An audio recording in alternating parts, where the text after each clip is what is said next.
just when you thought it was safe to go onto iTunes. This is Next Level Guy, the only website that makes self-development as fun as going to the movies. It's time to take the red pill and escape the Matrix.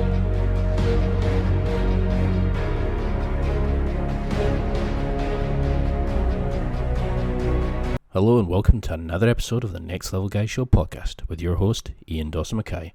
Today's guest is man of adventure, John Levy. John is a behavioural scientist, a consultant, a writer and a keynote speaker, best known for his work in the fields of influence and social experience. After years of studying what has become known as the science of adventure, John was able to discern that every adventurous experience follows a predictable four-stage process. Each stage has specific characteristics that, when you apply them, make the experience exciting. This expertise has garnered John a reputation of one of the foremost authorities on adventure.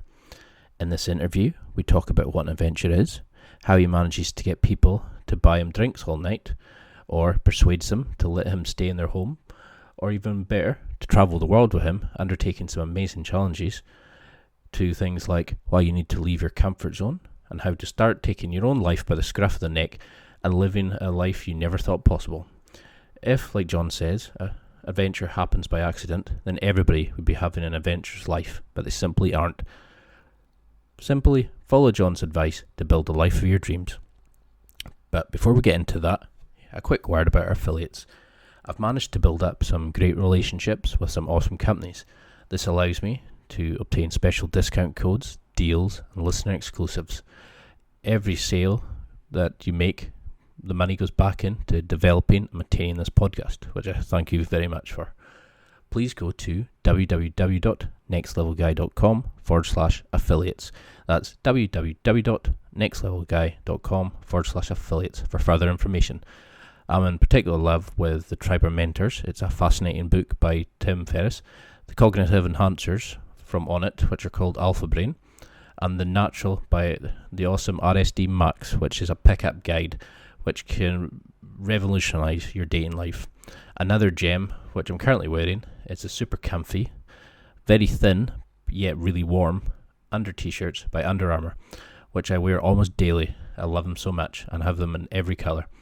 For these and so many more deals, and to check out all the special offers, please go to www.nextlevelguy.com/affiliates. And now to the interview with John. I hope you enjoy. So imagine we met at a party and I asked who you were and what you did. What would you say? What I would say is that I make the little umbrellas in tropical drinks. And actually what I really say is I'll tell you, but you won't believe me because what I do is so strange. And then people ask, what do you do? And I go, I make the little umbrellas in tropical drinks. And they go, wow, really? And I go, no, absolutely not. I'm a behavioral scientist and I study influence, what affects our decision making, and the science of adventure. And I actually wrote a book about it. So what do you think are the biggest problems with modern men today? Have we forgotten how to be adventurous? You know, are we just so used to our comfort zones that we don't do anything anymore? So if we're specifically talking about men, I think that first of all, there's no limit to the number of problems that we could tackle. But one of the things I find really interesting is that for most of our species evolution, the males were raised by men. And now males are predominantly raised by teachers and often stay-at-home moms. And that means they're being raised by women. So the things that are uniquely passed down from father to son stop being passed down in that way. And so I think that we're taught certain things that may or may not make sense, right? Not that, like when I was growing up, my mom used to say, oh, when kids make fun of you, tell them to stop, that it hurts your feelings. And all I could think is, that's going to get me beat up. And not that it's appropriate to fight, but like there's something to, showing a bully that you're not going to be, take it and that you're going to fight back. So I think that we're often coddled. We're taught that the world is a dangerous place, that and and we're not taught to be as physical as we could be. And I'm not talking about violence, I'm just talking in general. And so the fact is that the world is a much, much, much safer place than we ever care to admit that it is. We're so used to seeing stories about death, attacks, all the dangers. And since our brain is wired to respond to that, then the media produces more stories like that. And the famed influence researcher Robert Cialdini, who wrote the book Influence, in his new book talks about how whatever is focal is causal. Like whatever you see at the center of your attention, you think is causing it or is disproportionately important. And so we see all these things and we assume that they're dangerous, they're risky, and that we shouldn't be doing them. But the fact is, talking to strangers is fine. Traveling by yourself around the world is probably fine. And so I've gone around the world and, have I gotten hurt? Sure. I was crushed by a bull in Pamplona. I wrecked myself swimming in 0-degree water in Antarctica. I almost fell off the ghost tower of Bangkok, scaling the walls there. But it's fundamentally, you can do things that are incredibly exciting, incredibly fulfilling, and be really safe in the process. And is there a problem with modern guys staying in the comfort zone? Does it affect us emotionally, mentally, like spiritually even? Just staying and going, okay, I just want a job, go home, watch TV. Why do we need this sense of adventure in our lives? So let's answer this in two ways, if that's okay with you. The first is, when I first started looking at the science of adventure, I had to define what an adventure even was. There was no unified definition, and so the definition I use is that it's an experience that is, one, exciting and remarkable. It's worth talking about. From a evolutionary perspective, we evolved sharing stories, and so if it's not worth sharing stories about, it's not culturally significant. Two is it must possess adversity and or risk, and here's the important part. Preferably perceived risk. Now, what I mean by that is that there are things that have immediate peril, right? Like a snake is attacking you, or an avalanche, like has risk. But there are things that trigger a similar physiological response that are perfectly safe. Public speaking can freak people out. Going skydiving is incredibly safe, but is also very exciting. You just need something to overcome. And the third is it brings about growth. The person you are at the end is distinct from the person who started. Right? No great hero's journey ends with them being the same.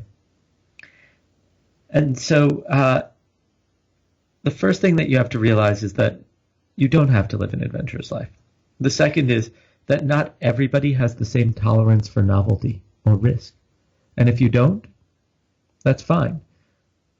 But fundamentally, if you want to be engaged in your life, if you want it to feel interesting and exciting, and you want to be a participant, then you need to do something that's outside of your comfort zone.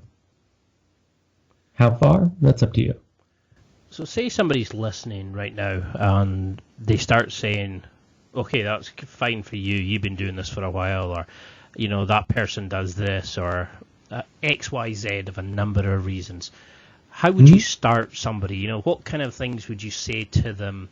Like, how do you explain the shackles of the way society shows risk and our parents teach us to be super safe and stuff like that? How would you teach somebody to start living that life of adventure? What kind of challenges would you get them to do? I think the key is to leverage a biological characteristic called the winner effect. And it works like this. If a mammal, right, a higher order mammal, experiences a win, then they flood with testosterone. Have you ever experienced something that you've succeeded at and you want to throw your hands up in the air in success and you feel really confident and prepared for the next challenge? Mm-hmm. Well, research has shown that you're more likely to win your next challenge as a byproduct. And this continues to happen as a feedback loop. But you have to be careful because animals that win too much then think they're invincible and they spend too much time in the open and get hunted, or they get into unnecessary fights and get killed. But before any of that happens, you can essentially experience a flywheel effect where you keep adding to the testosterone in your body and being more confident and building up enough experience so that even if you fail at some point, it's not a big deal. It won't slow you down. So I'd start off with a whole bunch of small wins, right? And you want to understand, you're going to cross some kind of social, physical, or emotional boundary. That might mean speaking to a stranger. So start off simple. Ask somebody for the time.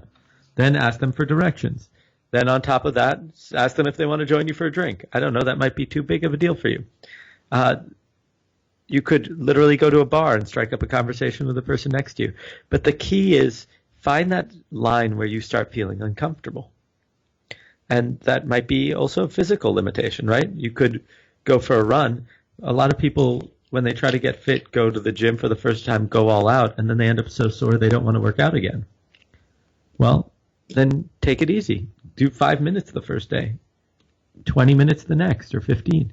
But you want to build up your tolerance for these things. Because if people were to do the kind of stuff that I do day one, they would crumble under the pressure. I drop myself off in foreign countries where I don't speak the language, don't know anybody. I don't have a place to stay. And either I will convince a stranger to put me up for the night, or I will sleep on the street. Now that's crazy. Nobody should do that. But I wanted to see how good I had gotten at connecting with people, so I did.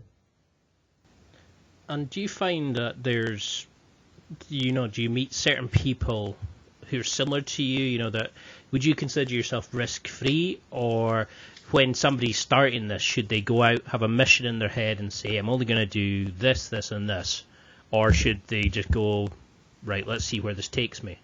How controlled should you start off with? So I take very calculated risks, right? I've been traveling for years and years and years at this point. So I generally know that if I approach a certain person, the kinds of reactions I'll get. But let's really talk about what the risks are. You might have a slight risk that if you go and travel, somebody could rob your stuff. Sure, it rarely happens, but it can. You could have the risk of embarrassing yourself. You could have the risk of spending money on something that you don't enjoy. Well, you travel enough, you're definitely going to waste a lot of money. But you're also going to have a whole lot of experiences that are priceless. So I kind of just view that as a tax. But I think the ultimate question is, what is it that you're concerned about in terms of loss or failure? What's the hesitation? And do you think, do you need travel to do this? Does it have to become an event? It only becomes an adventure when you travel outside of the comfort zone, or do you need actual physical travel? Do you need to go to new cultures or new situations and that sort of thing? Well, that's a great question. And the answer is you don't have to travel to other locations, but your brain is fundamentally wired for novelty. Anytime it experiences something new or different, it engages more. It triggers a response that causes you to want to explore and understand. Now, if you're in your same old neighborhood every day, day in, day out, then you're going to fall into your same routines. So the easiest way to engage is to, first and foremost, travel with the right people, because the right group of people can make any experience fun, whereas the wrong group can make the greatest experiences terrible. And then go somewhere new.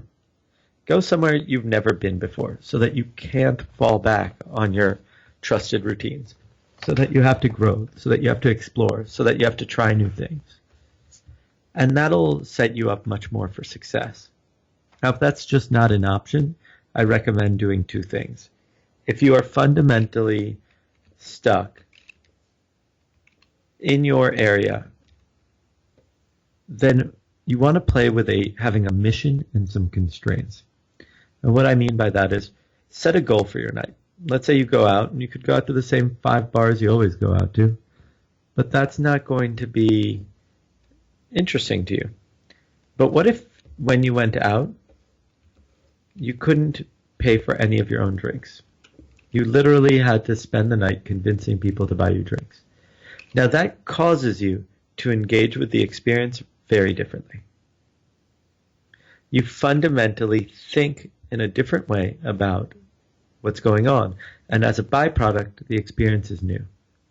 So you want to look at your mission and the constraints that you set to your activities.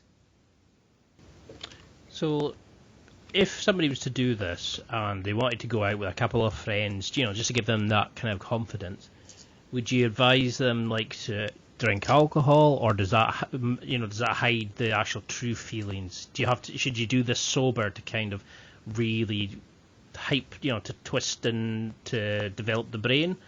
Or, how should you pick your friends that you do this with? Is there important characteristics they should have? So let me speak to each of those individually. You don't need to be drunk if that's what you're pointing to. But the fact is that for millennia, we've been using alcohol as a social lubricant. So it does make it a lot easier. It causes people to bond faster. But you have to remember that you're essentially borrowing energy from the next day. So if you drink, you're saying, great, I'm going to be really, really engaged right now, but tomorrow I'm going to be totally exhausted. So you just need to make that calculation. I'll go out these days and I won't drink anything often. Part of it is because I want to be productive the next day, and part of it is that, I'm pretty seasoned and it's not a necessity. But listen, I enjoy throwing back drinks just as much as the next guy. Now, as far as you asked that question in two parts, what was the second part? So the first one was about alcohol, but if somebody's to go out and they're thinking they what type of people should they be? How can you pick a band of brothers, say, like that band of friends that's going to keep you pushing you forward and not let you just slide back into old habits? So I think the answer is... or is it just down to yourself to keep pushing that? No, I think the answer is that you want to be able to... So there's a study by Nicholas Christakis and James Fowler, and they were curious about the obesity epidemic. They were curious, is obesity the type of epidemic that passes from person to person like a cold, or is it a percentage of the population? And what they found was staggering. They found that if you have an obese friend, your chances of obesity increase by 45%. Your friends who don't know the obese person, their chances increase by 25%. Their friends by 10%, and then their friends by 5%, which means that we each have an impact 5 degrees out. Now that holds true for obesity, happiness, divorce rates, marriage rates, smoking habits, so on and so forth. And the fact is that it's really predictable how we impact each other. If you then curate the people around you so that they're really safe and quiet, that's the kind of behavior you're going to begin to see. If you curate people who push you further and encourage you to try to do new things, then that's who you'll see. So say somebody does go out and they want to start, like you were saying, learning how to speak to somebody to get them to buy their drinks, or speak to somebody to let them stay the night. How do you start the networking skills? How do you start learning, to be comfortable enough in your own skin to build that companionship and the trust, and just get them to basically invite you into their life? So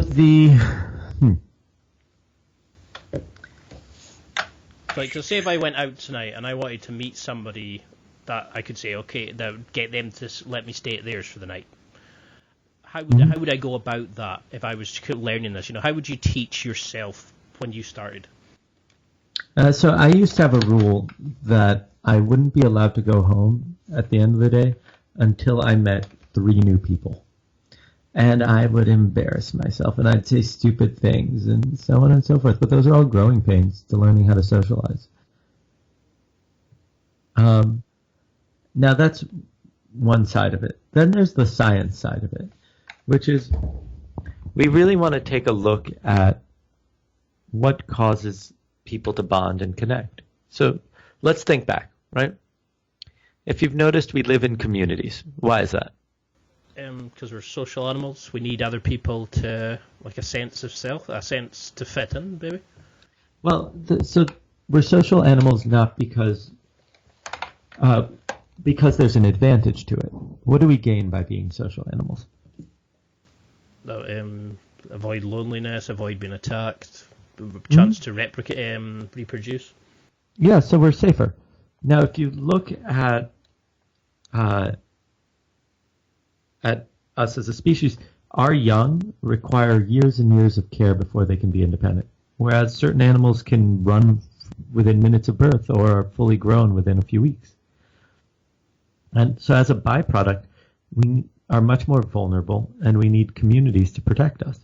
And since we developed as communities, joint activity is what causes us to bond. The fact that we put effort into one another. This is known sometimes as the Ben Franklin effect. Ben Franklin had a contentious political rival. And instead of trying to win him over by being nice, he decided that what he's going to do is ask the rival to lend him a rare book that the man had in his library. This required the man to go far out of his way for Franklin, but after he did, the two became close friends. And Franklin explained that the advice that he would receive growing up was that once somebody has done you a favor, they're more likely to do it again. And this turns out to be true. Anytime we invest effort into something, we end up caring about it disproportionately. Researchers sometimes call this the IKEA effect, because there's a furniture company, IKEA, you have to assemble the furniture yourself. And once you assemble it, you care about it disproportionately because you put in effort into it. So that's kind of the basic concept around it. If you can find ways to get people to invest effort in you and vice versa, it'll bond you guys. It'll create faster relationships, especially if it occurs in a novel format, since we're wired to remember things that are novel. So is that why you remember experiences that have that have that the more confidence and the fear and the risk far more than any other experiences? So there's a few things that trigger memory, as far as we understand. Things that are incredibly pleasurable, things that are painful, and things that just stand out as strange or different or unique. The reason is that the brain's wired to store that information, right? It doesn't want you to die. It wants you to be able to feel good to some degree. And if something stands out, it's important that it understands what it is, so to ensure that you can survive. So if that's the case, you're most likely to remember things that are novel or fit into those categories. And so what kind of patterns of actions do you see in people, that are good at these kind of social connections and influencing others?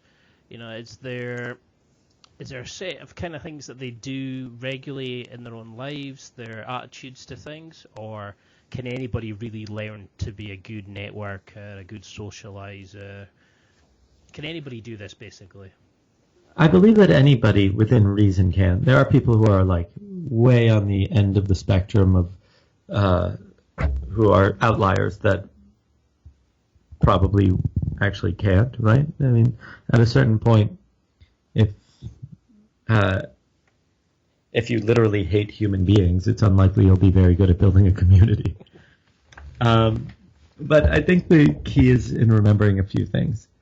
One is networking has this image of like some stodgy old white guy handing out business cards trying to get business.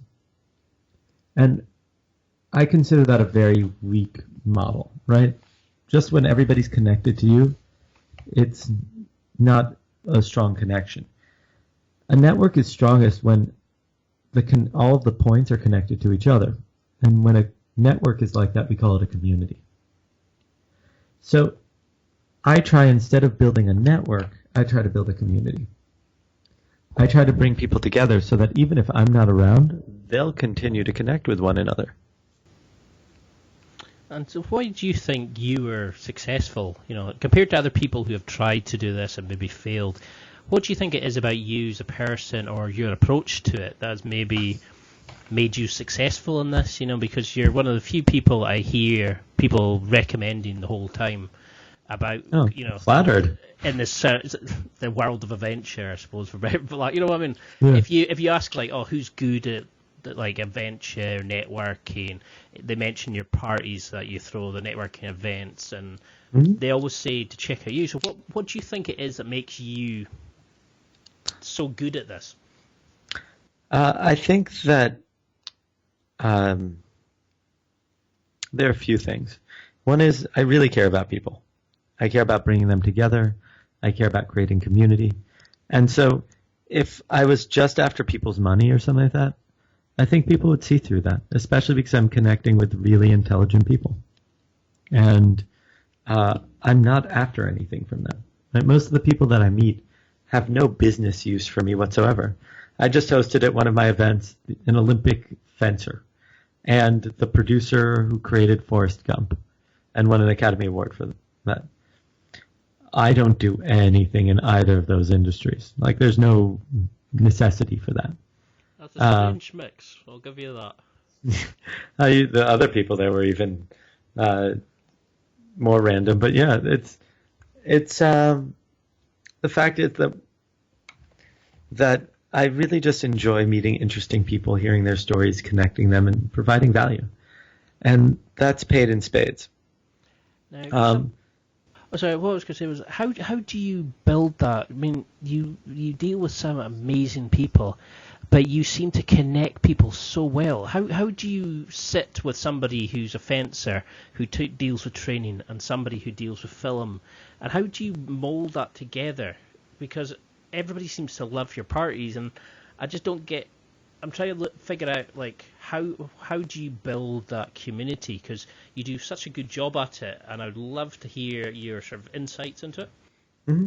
So I think the first thing is, if you've done a really good job curating, the content is almost irrelevant because the people themselves are so interesting that all you want to do is hear their stories or learn from them. So to some degree, it's a house of cards, right? People come because people come. The moment that people would stop coming, nobody would want to go anymore.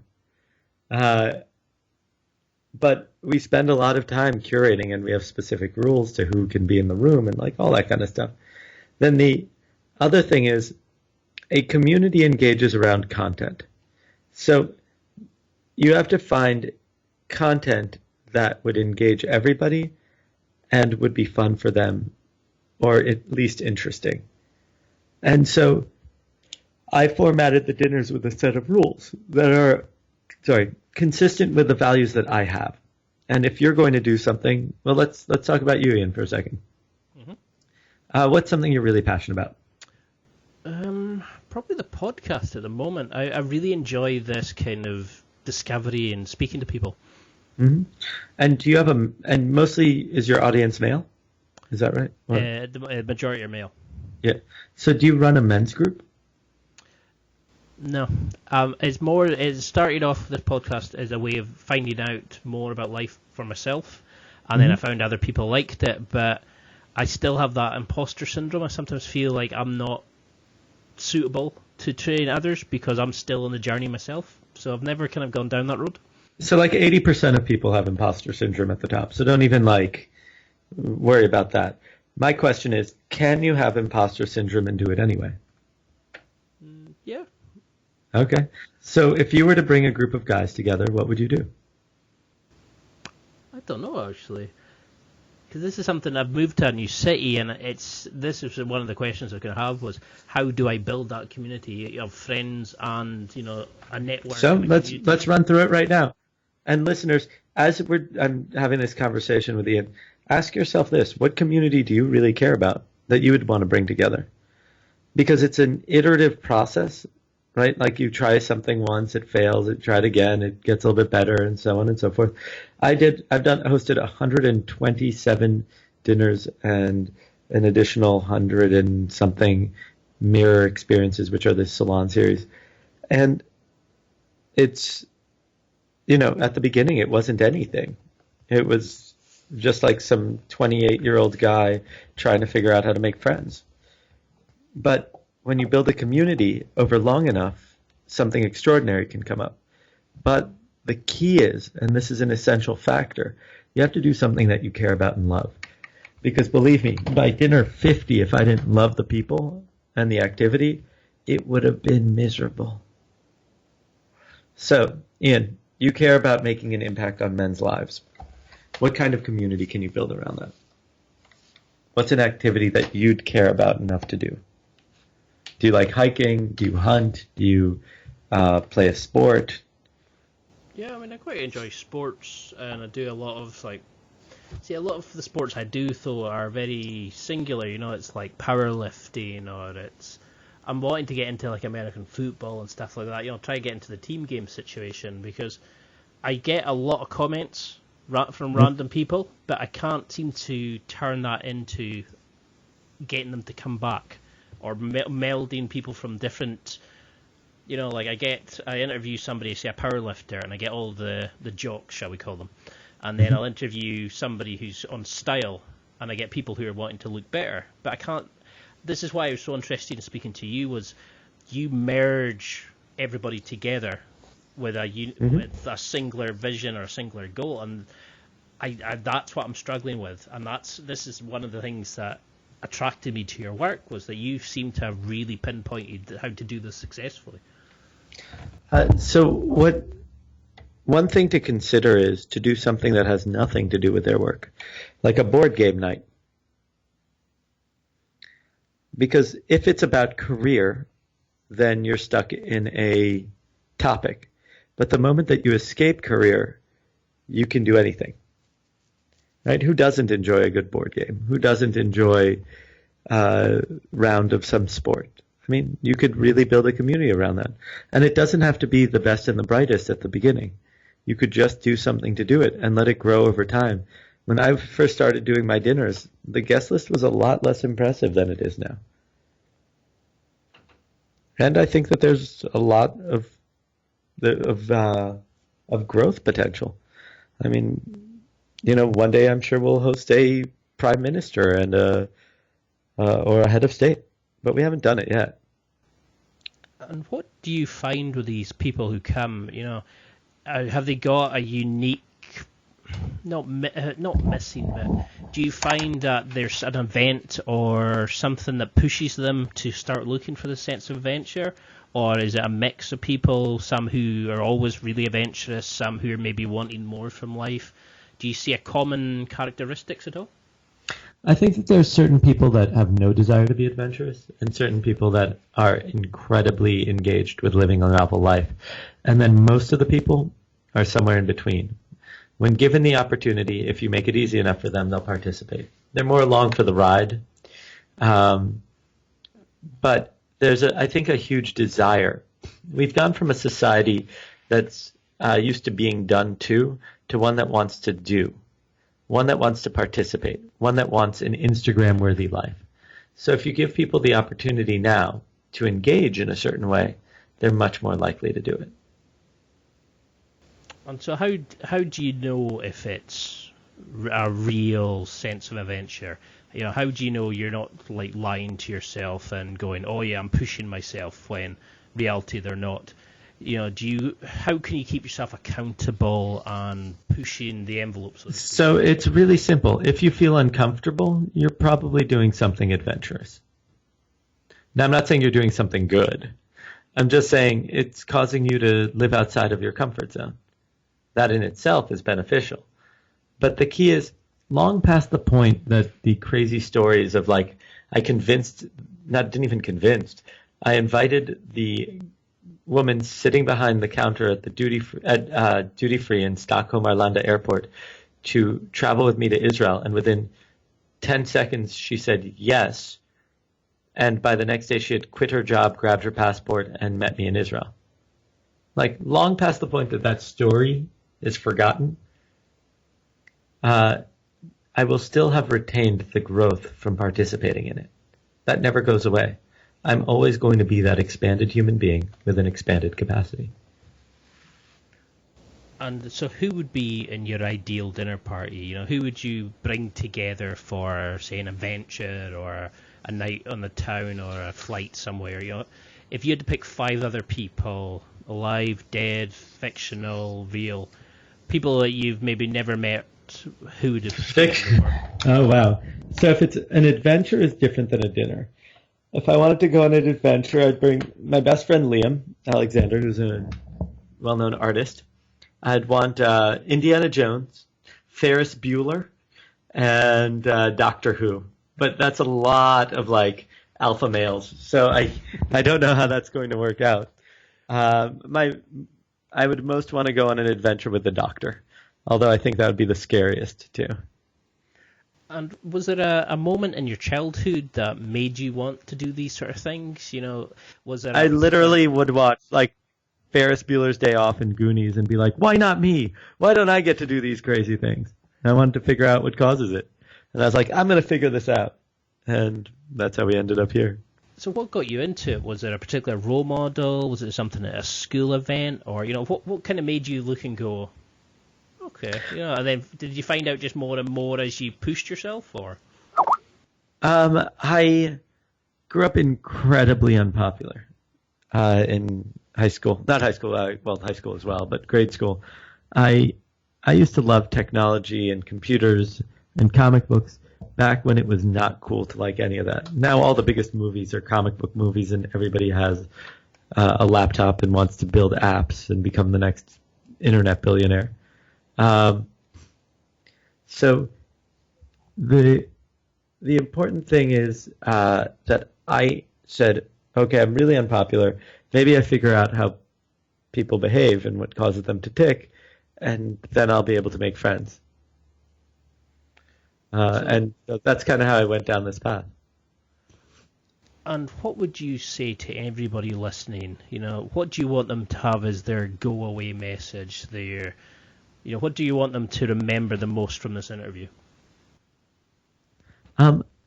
Fundamentally, the size of your life is in direct proportion to how uncomfortable you're willing to be. And so, if you're willing to embrace being uncomfortable, you'll have an opportunity to grow and an opportunity to have adventures. And so, ultimately, I guess what I'm saying is, I hope all of you listeners have incredibly uncomfortable lives and get to enjoy all the adventures that come with it. And can you just tell us a little bit about your book, how we can keep in touch? You know, why should somebody listening, who you've obviously built up some new fans from this, how can they get the book? Why should they pick up a copy? And how can we keep in touch with you? Sure. So the book is called The 2 a.m. Principle, Discover the Science of Adventure. It's literally sold anywhere books are sold, so I don't know if you guys have Amazon where you are, but Amazon, Barnes & Noble, like all the major bookshops have it. And you can just order it online. It's super fun. It tells a collection of stories from my life combined with scientific research, explaining how you could achieve all these things. And essentially, I discovered that every adventure follows a predictable 4-stage process, and each stage has specific characteristics that when you apply them, make life exciting. So I call this the epic model of adventure. It's establish, push boundaries, increase, continue. And it's called the 2 a.m. principle because nothing good happens after 2 a.m. except the most epic experiences of your life. So you'll hear stories about me getting crushed by a bull in Pamplona, battling Kiefer Sutherland in Drunken Jenga, and ending up crashing his family Thanksgiving. I mean, crazy stuff. And it's a really fun read. As far as staying in touch, I'm super... Oh, go ahead. Oh, sorry, I was just going to say, I've read some of your stories, and it is superb. I highly recommend you get a copy. Thank you. And as far as being in touch, you can find me anywhere. I'm on Twitter at John Levy TLB, JON, as in Victor, Y as in yellow, T like Thomas, L like lion, B like boy, John Levy TLB. And you can find me on Twitter, Instagram, Facebook. I have a website, johnlevytlb.com. And I'm super easy to get in touch with, so if any of you guys have questions, feel free to reach out. I'd love hearing from you guys. And what's your ideal adventure? What's the number one goal for you? I mean, I want to be in a foreign country participating in an activity that sounds completely insane. It should be dangerous enough that I'm excited, but not so dangerous that I'm probably going to die. And then in the best case scenario, something will go wrong. And then with my cleverness and sheer will and friends, we come together to overcome the obstacle and succeed. Well, I wish you nothing but danger for the future. Thank you very much. That's it for another week. Thanks for listening. Absorb it, practice it, use it. Until next time, keep trying to hit that next level in your life.